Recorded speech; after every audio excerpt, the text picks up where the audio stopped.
নমস্কার বন্ধুরা, আমি প্রণয় মজুমদার এবং আপনাদের চ্যানেল অ্যাস্ট্রো প্রণয়, আপনাদের চ্যানেলে আপনাদের প্রত্যেককে আমি আপনাদের স্বাগত জানাচ্ছি। বন্ধুরা, এটা বৃশ্চিকের ভিডিও এবং 2024 অক্টোবর পুজোর মাস বৃশ্চিকের মানুষ বা জাতক জাতিকাদের জন্য কি রেজাল্ট দেবে, কি ফল হতে পারে না পারে তার আলোচনা এই ভিডিওতে করার চেষ্টা করব। তো বন্ধুরা, আমি প্রত্যেকটা দিন আপনাদেরকে বলি, চ্যানেল আপনাদের, ভিডিও আপনাদের, তো সাথে থাকতে হবে। আমি প্রত্যেক দিনের আপডেটগুলো নিয়ে আসি বা নিয়ে আসার চেষ্টা করি। তাহলে চলুন শুরু করা যাক। বৃশ্চিকের মানুষ বা জাতক জাতিকারা অক্টোবরে কি রেজাল্ট পাবেন, একটা কথা জাস্ট বলে নিই, বড় সিদ্ধান্ত কারোর সাথে কথা বলে নেবেন, এটা জাস্ট চলার পথের বন্ধু বা গাইডলাইন। তো আলোচনা শুরু করছি। বৃশ্চিকের ক্ষেত্রে প্রাইম গ্রহ তিনটে, রবি, মঙ্গল এবং বৃহস্পতি। এই তিনটে গ্রহের বলবত্তার উপর নির্ভর করে বৃশ্চিক কতটা দাঁড়াবে, কতটা ভালো রেজাল্ট পাবে না পাবে। বৃহস্পতি শুভ, মঙ্গল আংশিক শুভ, রবির অবস্থান ভালো কিন্তু কেতুযুক্ত হয়ে যাওয়া। বন্ধুরা, বৃশ্চিকের প্রথম কথা হচ্ছে শরীর ভালো থাকছে, কিন্তু দুর্ঘটনা যোগ তৈরি করছে, চোট আঘাত বা দুর্ঘটনার যোগ। তো এই জায়গাটা লক্ষ্য রাখতে হবে বা খেয়াল রাখতে হবে। হেলথ ঠিক আছে, আশা করছি বড় অসুস্থতার জায়গা নেই, বড় বড় শারীরিক দুর্ভোগের জায়গা নেই। যারা অসুস্থ, সুস্থ নন, কম বেশি ভালো রেজাল্ট পাবেন, সুস্থতার দিকে এগোচ্ছেন। যে বোনরা প্রেগনেন্সি পিরিয়ডের মধ্যে দিয়ে যাচ্ছেন তারা ভালো রেজাল্ট পাচ্ছেন। তো এই সেক্টর বা এই সাইডগুলো বৃশ্চিকের ক্ষেত্রে ভালো হচ্ছে বা ভালোর দিকে যাবে। তো এটা ঘটনা। কিন্তু দুর্ঘটনা, চোটাঘাত লাগা, রাস্তাঘাটে বাইক ড্রাইভ, এগুলো একটু সাবধানে। মায়ের হেলথ সাবধানে, বাচ্চার হেলথ একটু দেখে। গর্ভাবস্থাতে প্রবলেম নেই, কিন্তু সন্তান রয়েছে, হেলথ একটু দেখে। বাদবাকিরা ঠিক আছেন, পার্টনার বা বাবা বা বাড়ির অন্যান্য সদস্যরা ঠিক আছেন বা এক্সপেক্টেড ঠিক থাকবে। মানসিক চাপটা খুব বেশি, বুধ কেতুর যোগ, একাদশে বসে থাকা, ব্রেনের ওপর প্রেশার পড়া, নার্ভাসনেস, টেনশন বা দুশ্চিন্তা, এবং পঞ্চমস্ত রাহু রয়েই গেছে। সো সামগ্রিকভাবে একটা দুশ্চিন্তার জায়গা ওভারঅল তৈরি করে দিচ্ছে। ভয়, নার্ভাসনেস, টেনশান, মনের মধ্যে কনফিউশন, এগুলো কিন্তু তৈরি হচ্ছে বা তৈরি করে রেখে দিয়েছে। তো বন্ধুরা, এটা একটু খেয়াল রাখবেন বা লক্ষ্য রেখে চলবেন। কিন্তু আমি এগুলোকে বাদ দিচ্ছি, শরীর বাদ দিচ্ছি, পয়সা, মেন চাপ তো আমাদের পয়সা, ফাইন্যান্স, অর্থ। দ্বিতীয়ায় মঙ্গলের দৃষ্টি, এবং যেহেতু দ্বিতীয়ায় মঙ্গলের দৃষ্টি, সঙ্গে সপ্তমস্ত বৃহস্পতি। পুজোর মাসে আমাদের হিন্দুদের, বাঙালিদের জেনারেলি একটা খরচা লেগে থাকে। বড় মেজো ছোট যার যেরকম ব্যাপার, তার সেরকম খরচা থাকে। ক্যাশ ফ্লোটা কিন্তু ভালো থাকছে, এবং যাদের চাপ আছে তো চাপ আছে, লোন শোধ করার ব্যাপার রয়েছে বা এগুলো তো থাকে যাদের যা রয়েছে। কিন্তু ঘটনা এটা যে আমি এইটুকু কনফার্ম যে অভাব হবে না, অনটন হবে না, জুগিয়ে যাবে। এবং একটু দেখে শুনে চললে ক্যাশ ফ্লো কিন্তু ভালোর দিকেই যাচ্ছে, বেটারমেন্টের দিকে যাচ্ছে বৃশ্চিকের মানুষজনদের ক্ষেত্রে। ইনভেস্টমেন্ট হতে পারে, প্রপার্টি, ভূমি, বাড়ি, গাড়ি, লাক্সারি, এগুলোতে ইনভেস্টমেন্ট হতে পারে, বা কিনবেন ভাবছেন, কেনার প্ল্যান করছেন, বা এই ধরনের ব্যাপার স্যাপারগুলো যাদের রয়েছে তারা ডেফিনেটলি বেটার রেজাল্ট পাবেন আপনি যখন বৃশ্চিকের মানুষ বা জাতক জাতিকা। ট্যুর অ্যান্ড ট্রাভেল ভালো রেজাল্ট দিচ্ছে। যদি কোনো ট্যুর থাকে, অফিসিয়াল কোনো ট্যুর থাকে, বেড়াতে যাওয়ার ব্যাপার থেকে, অনেকে পুজোতে অনেক জায়গায় বেড়াতে যান, পুজো থেকে কালী পুজো বেড়ানোর ব্যাপার থেকে যায়, বেড়ানো ভালোই হবে। খরচা থাকতেই পারে, টাকার জোগান হয়ে যাবে, অসুবিধা নেই। তো ট্রাভেল, অফিসিয়াল কোনো ট্যুর যদি থেকে থাকে, ভালো রেজাল্ট দিচ্ছে। তো ফাইন্যান্সিয়াল দিক এবং ট্রাভেল, বোথ সাইডে কিন্তু স্টেবিলিটির জায়গা রয়েছে, স্টেবল থাকবে বা থাকবেন আপনারা। তো বন্ধুরা, এটা এই জায়গাটা বা এই দিকটা কিন্তু প্লাস পয়েন্ট। তাহলে দেখব চাকরি বা কর্মের জায়গাটা কেমন হবে। হ্যাঁ, চাকরি বা কর্মের জায়গাটা, কারণ টাকা আসে চাকরি থেকে বা বিজনেস থেকে। কর্ম, দেখুন, অষ্টমস্ত মঙ্গল, সপ্তমে বৃহস্পতি, দশমপতি একাদশে, কাজ প্রচুর, কিন্তু কেতুযুক্ত হওয়া, একটা চাপের মধ্যে রাখার পরিস্থিতি। তো কর্ম বা কর্মের যে দিক, সেটা কিন্তু আপনাদেরকে বা আপনাদের প্রেসারে রাখবে। আপনারা এখন থেকে ধরতে পারেন ডিসেম্বর, জানুয়ারি, ফেব্রুয়ারি, এই সময়গুলো কাজের জন্য খুব ভালো সময়। ডিসেম্বর, জানুয়ারি, ফেব্রুয়ারি কাজের জন্য খুব ভালো সময়। তার প্রসেস শুরু করা, প্রজেক্ট নেওয়া, কাজে হাত দেওয়া, এগুলো হবে। টার্গেট বেসিসে যাদের জব বা যারা টার্গেট নিয়ে কাজ করেন, অনেকে থাকে না যে টার্গেট ওরিয়েন্টেড জব বা টার্গেট বেসিসে জব থাকে, এরা কিন্তু মানে এদের চাপটা প্রচুর। ধরুন পুজোর মাস তোমাকে 1 কোটি টাকার বিজনেস দিতে হবে, এই যে জায়গাগুলো, এই মাসের 20 তারিখের মধ্যে তোমাকে এই কাজটা তুলে দিতে হবে, এই যে জায়গাগুলো, এই চাপটা কিন্তু রয়ে যাচ্ছে বা থাকছে। তো প্রেশারটা প্রচুর, কিন্তু ফিউচার প্ল্যানিং করা যায়। যাদের টার্গেট হচ্ছে মানে মার্চ, তাদের ফ্লোটা ভালো হবে।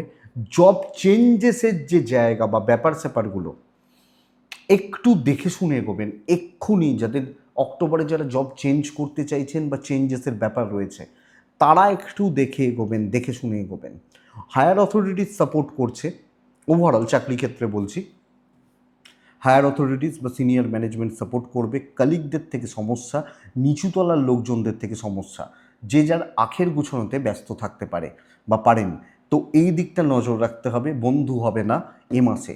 বন্ধুত্ব থেকে, বন্ধু বান্ধবী কলিগ, প্রফেশনাল ফিল্ডে বলছি, ওই পাড়ার চায়ের থেকে বসে একটু আড্ডা, এটাকে ধরছি না, কারণ এটা সারা জীবন থাকবে। আর এই অফিসের বন্ধুগুলো চেঞ্জ হতে থাকে। ধরুন আমি একটা এমএনসিতে রয়েছি, কালকে তো অন্য এমএনসিতে যেতে পারি, বা ওই ছেলেটা অন্য এমএনসিতে চলে যেতে পারে। তো এই জায়গাগুলো দেখবেন। ফ্রেশার্সদের ক্ষেত্রে ভালো রেজাল্ট আসার সম্ভাবনা, যাদের ক্যাম্পাসিং বা ইত্যাদির ব্যাপার রয়েছে, তাদের ক্ষেত্রে রেজাল্ট আসার সম্ভাবনা কিন্তু ভালো। কিন্তু বেসিক কনসেপ্ট হচ্ছে এটা, মানসিক চাপটা তীব্র থেকে তীব্রতর হচ্ছে, প্রেশারটা বাড়ছে, এবং এই চাপটা হ্যান্ডেল করতে হবে। কাজ ওতরাতে একটু বেগ রয়েছে, বাট লং টার্মে কথা বলা, কথা এগোনো, কিছু প্রুভ করা, নিজেকে প্রুভ করা, এই জায়গাগুলো কিন্তু স্টেবল এবং বেটার। তো চাকরি ক্ষেত্র এটা। আসছি বিজনেসের জায়গা কেমন হবে বা কি হতে পারে না পারে। ব্যবসায়িক ফিল্ড বা ক্ষেত্রগুলো, আপনি যখন বৃশ্চিকের মানুষ বা জাতক জাতিকা, 7th হাউস অত্যন্ত স্ট্রং, দ্বাদশ ভাব অত্যন্ত স্ট্রং, 10th হাউস একটু গণ্ডগোলের, কিন্তু বিজনেস ফ্লোটা ভালো থাকছে। বিজনেস ফ্লোটা ভালো থাকছে, মাথাটা ঠান্ডা রাখবেন, কথাবার্তা একটু বুঝে বলবেন, কাস্টমারদের সঙ্গে একটু রেগে ঝেঁঝে এগুলোতে করবেন না। বিজনেস ওভারঅল ভালো চলবে। পুজোতে তো প্রত্যেকের একটা টার্গেট থাকে, যিনি যে ফিল্ডে বিজনেস করছেন প্রত্যেকেরই পুজোর সময় কিছু বিজনেস বাড়ে বা কমে, যাই হোক হয়, একটা মুভ হয়। তো আপনি এই জায়গাটা বন্ধুরা দেখুন। আমার মনে হয় পুজো মানে এই যে মান্থ বিজনেসের জন্য ভালো দেবে। নতুন ব্যবসা শুরুর যারা পরিকল্পনা করছেন, তারা বেটার ফল পাবেন। এবং কাস্টমারদের কাছে যে বিজনেসকে প্রমোট করা, বিজনেসকে নাম কামানো, মানে বিজনেসের নাম কামানো বা প্রমোট করা, প্রমোশনের জায়গা যাওয়া, এই যে জায়গাগুলো, এটা ভালো হচ্ছে। এবং যারা সেলফ এমপ্লয়েড এবং ধরুন ক্রিয়েটিভ ফিল্ড, মেকআপ, পার্লার, এই যে ব্যাপারগুলো, আমি প্রোডাক্ট, এনারা কিন্তু অবশ্যই ভালো রেজাল্ট পাবেন বা বেটার রেজাল্ট পাবেন। তো আমি আশা করব চাকরির থেকে বিজনেস অনেকটা ভালো হবে। শুধু বাকপটু হন, আপনি বেটার রেজাল্ট পাবেন, আপনি বৃশ্চিক হলে। তো বন্ধুরা বুঝতেই পাচ্ছেন, শরীর, আপনার পয়সা, আপনার ট্যুর, আপনার চাকরি এবং আপনার বিজনেস, আমি এগুলো নিয়ে বলছিলাম। এবার আসবো দাম্পত্য এবং পারিবারিক জীবন কেমন চলতে পারে। 4th হাউস পুরো মাত্রায় ড্যামেজ হয়ে গেছে, 5th হাউস ড্যামেজ রয়েছে। তো 4th মানে মনের ওপর চাপ, 5th মানে প্রেম। আমি সন্তানের জায়গাটা ওই জন্যই বলছিলাম, সন্তান নিয়ে ভোগান্তি, সন্তানের হেলথটা একটু খেয়াল রাখবেন এ মাসে। তো সন্তানের দিক একটু লক্ষ্য রাখবেন। প্রেম কিন্তু বন্ধুরা খুব একটা ভালো নয়। প্রেমে নিয়মিতভাবে একটা ঝগড়ার পরিস্থিতি থাকছে। ব্রেকআপ হওয়ার জায়গা নেই, কারণ পঞ্চম ভাব অতটা খারাপ নয়। ব্রেকআপ হওয়ার চান্সেস খুব কম, কিন্তু অশান্তি, অ্যাডজাস্টমেন্ট প্রবলেম, ভুল বোঝাবুঝি, তর্ক, কথা কাটাকাটি, এগুলো কিন্তু চলতে পারে আপনি বৃশ্চিকের মানুষ বা জাতক জাতিকা হলে। তো এই দিকটা বা এই জায়গাটা বৃশ্চিককে খেয়াল রাখতে হচ্ছে বা নজর রাখতে হচ্ছে।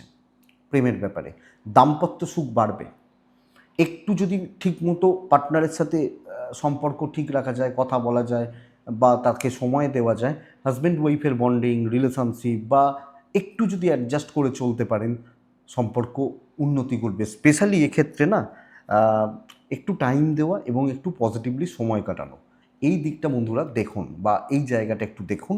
আমার মনে হয় রেজাল্ট আছে বা রেজাল্ট থাকছে আপনি যখন বৃশ্চিকের মানুষ বা জাতক জাতিকা হচ্ছেন। তো বন্ধুরা ভালো ভালো ফলাফল যথেষ্ট ভালোর দিকে এগোচ্ছে স্বামী স্ত্রী সম্পর্কর ব্যাপারে, এবং এই দিকটাকে ভালো করা যাবে।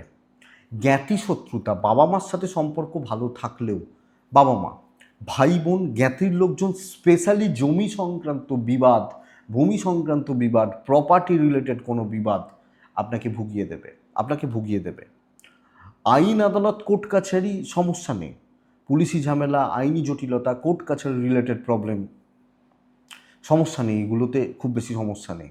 কিন্তু পারিবারিক কলহ সবসময় যে মানে একটা ঝগড়া হলো মানেই সেটা পুলিশি ঝামেলা হয়ে গেল, কোর্টে চলে গেল, তা তো নয়। পারিবারিক বিরোধগুলো, একটা মুখ কালাকালি, একটা চাপ, এগুলো কিন্তু থাকছে। শত্রুতা নয়, ওপেন হবে, যা হবে ওপেন হবে, আপনি মানে সামনে থেকে ফ্রন্টে দাঁড়িয়ে। তো আইন ভালো হচ্ছে। ভাড়া বাড়ি, ভাড়াটিয়া, ধরুন আপনি কারুর বাড়িতে ভাড়া থাকেন, আপনার বাড়িতে কেউ ভাড়া থাকেন, এই জায়গা বা এই দিকগুলো স্টেবল থাকছে। তো পারিবারিক জীবন খেয়াল রাখুন। ছোট ছোট বিষয় নিয়ে অশান্তি, আপনার দিকে আঙুল উঠবে, তোর জন্য হয়েছে, তোমার জন্য হয়েছে, তুমি খারাপ, তোমার এই খারাপ, এই ব্যাপারগুলো চলছে। সো এই জায়গাটা আমি যখন বৃশ্চিক, আমাকে নজর রাখতে হচ্ছে বা আমাকে খেয়াল রেখে চলতে হচ্ছে। তাহলে সবকটা দিকই তো মোটামুটি গেল, ভালো মন্দ মিশিয়ে যাচ্ছে। তাহলে আসছে এডুকেশান, কেমন হবে, কি হতে পারে? দেখুন বন্ধুরা, এডুকেশানের বেসিক কিছু দিক রয়েছে চার্টে। চতুর্থ, পঞ্চম, নবম এবং 11, অষ্টম। বৃহস্পতি ভালো, গুরু সাপোর্ট করছে, অষ্টম ভাব স্ট্রং। আমার উচ্চশিক্ষা একদম টপ লেভেল, পিএইচডি, রিসার্চ, বিদেশে পড়াশোনা বেটার হচ্ছে, এবং এক্ষেত্রে আমার প্রয়াস বা প্রচেষ্টা ভালো থাকছে। একটু বাধা পেরিয়ে এগোতে হবে। মনোসংযোগে ভীষণ মাত্রায় চিড় ধরছে, প্রাইমারি এডুকেশান বিপত্তি ঘটাচ্ছে, প্রাইমারি এডুকেশান ভালো হচ্ছে না। নবমভাবে রাহুর দৃষ্টি, এই নবমভাবে রাহুর দৃষ্টি যেটা বৃশ্চিকের ক্ষেত্রে করবে, ডিস্ট্র্যাকশান তৈরি করবে, বাইরের দিকে মনোযোগ, গ্র্যাজুয়েশান বা এই ধরনের পড়াশোনাগুলো মাস্টার্স পর্যন্ত। মাস্টার্সটা তাও ঠিক আছে, একটু নিচু, মানে মাধ্যমিক, এইচএস, গ্র্যাজুয়েশান, এই পড়াশোনাগুলো কিন্তু ভালো রকমভাবে বেগ দিচ্ছে, ভালো রকমভাবে স্ট্রাগল হচ্ছে। আপনি বৃশ্চিক, এই পড়াশোনা বা এই ধরনের পড়াশোনার জায়গা বা দিকগুলো আপনাকে নজর রাখতে হবে বা খেয়াল রেখে চলতে হবে। তো প্রাইমারি এবং মাঝের এডুকেশানটা খেয়াল রাখবেন। আপনি বৃশ্চিকের জাতক বা জাতিকা যদি কম্পিটিটিভ স্পেশাল কোনো কোর্স, সার্টিফিকেট কোর্স, কোনো অফিসিয়াল কোনো পরীক্ষা, এইগুলো কিন্তু ভালো রেজাল্ট দিচ্ছে।